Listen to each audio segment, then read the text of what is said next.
I believe being spiky works because it accidentally forces students to submit highly competent, non-repulsive applications. And often, so this is what being spiky, like this philosophy, and it part of why I like it is it makes this process simpler and easier and less likely to go awry.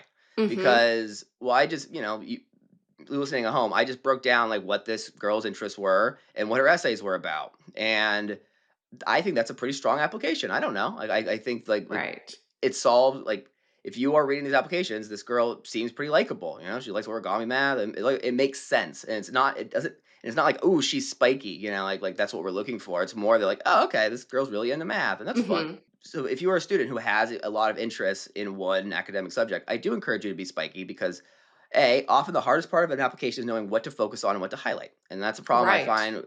I often find that with the most like the more elite a student is, often they would come to us. Their big problem is not that they don't know how to write or anything. It's like, what do they want? Like, what do these schools Mhm. want? I've done a billion things. I do care about all of it. I have opinions about all of it. But what do they want to see? And you only have I say about 1,000 words per school to write about your entire life. You get 600 for the Common App, and then around 350 to 500 for all your supplements. Yeah. And it isn't enough space to cover everything you've done.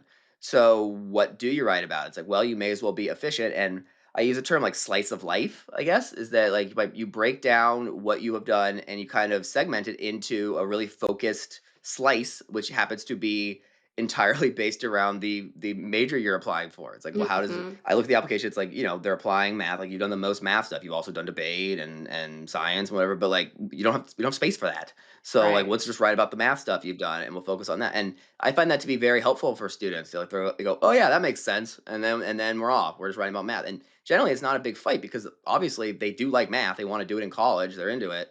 It's an easy sell to explain like what we're going to focus upon.